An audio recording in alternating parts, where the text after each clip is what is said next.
This bouquet is for those that love blues and purples. The colors are so calming and regal. There's quite a bit of different floral materials going on in this bouquet. So let's get started and I'll let you know what's in it. Let's go over the flowers we'll be using.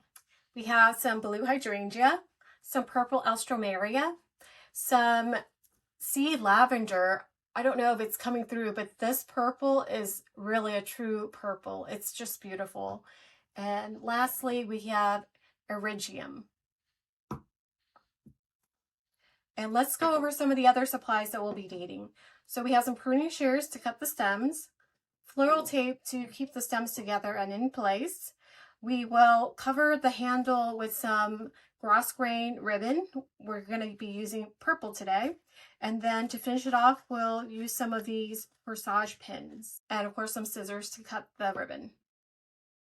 Let's start off with the alstroemeria. So I want to have the alstroemeria be the center, the top of the bouquet, and then these hydrangea are beautiful, and we have 3 of them. So I want to have the 3 hydrangea be on the sides because, as you notice, hydrangeas typically face off to one side. And these glossy green leaves are just perfect for the bouquet to add some greenery. So placing the alstroemeria in the center, I have it about maybe 1.5 inches above the hydrangea. And I would also like to mix in at least one of each of these other purple flowers so that the center isn't just the alstroemeria. And as you place the eryngium in here, you'll see how it forms somewhat of a triangle between the 3 flowers. Use that to your advantage and place the alstroemeria in between that triangle.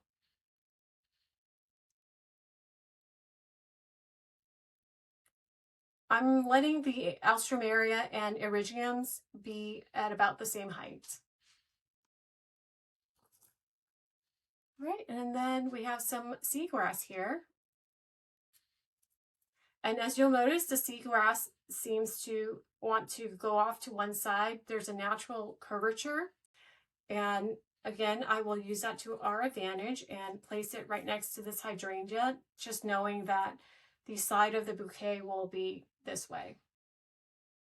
And I'm moving the seagrass down a little bit so that it doesn't cover the alstroemeria. So as you can see, this stem down here is a little too low, so we will need to cut it, but we can save it for use in maybe the centerpiece or the boutonniere. All right, so now that we have one of each flower in the center, I will proceed with putting the hydrangea around.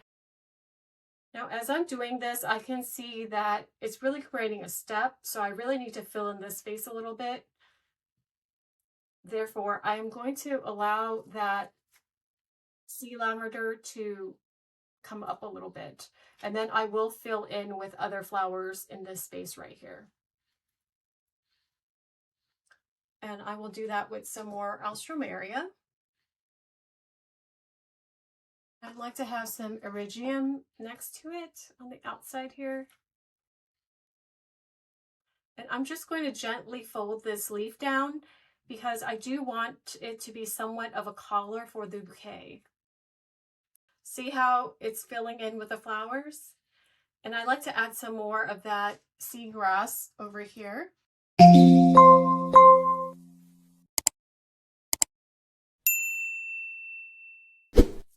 The eryngium was getting lost behind the seagrass, so I am going to push it up slightly. And sometimes you'll have to work with the placement of the stems, especially if it's protruding out too much or in the wrong direction.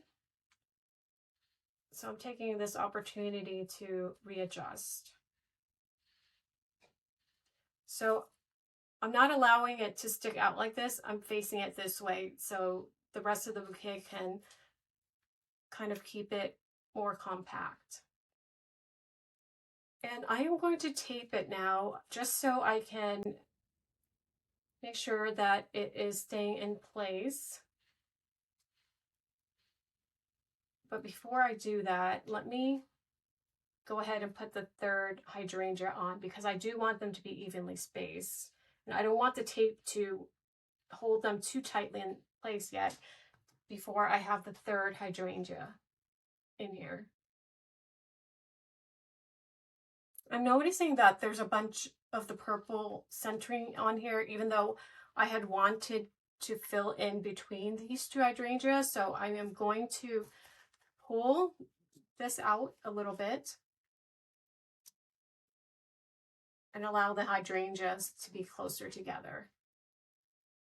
If you need, you can put the tape on earlier than I did. I was just so excited to get this all together that I just proceeded without the tape, but it's not a bad idea to go ahead and use tape early on. And what I'm doing right now is I'm trying to help build that dome shape. So I'm making some adjustments to some of the stems to increase their height, if I can find them. Okay, so now I'm putting the tape on. I'm going to hold it with my thumb over here and then pulling on this side. And you do want to pull so you stretch the tape slightly, and that will help the adhesive within the tape to come on out. So as you can see, we filled in this side between these two hydrangeas, so we need to fill in right here as well as between these two hydrangea. And be gentle as you insert the flowers between the hydrangea leaves, because we don't want to rip any of those beautiful leaves. And I'm just going to continue inserting flowers between the hydrangeas, just like we did for the other side.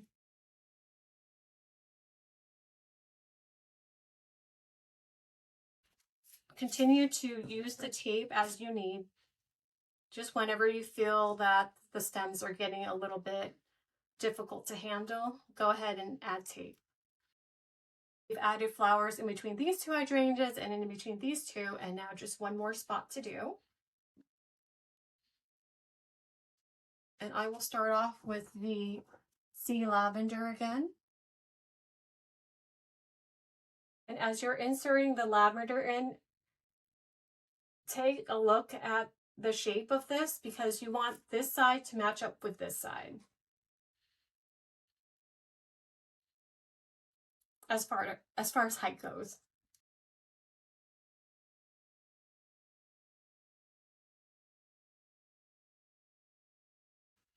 I tucked the alstroemeria between the sea lavender, as you can see here. When you're building a bouquet, you want to have a level line towards the bottom of where all the color is. So as you can see, by adding this alstroemeria, it fills in and creates that line for the bottom of the bouquet.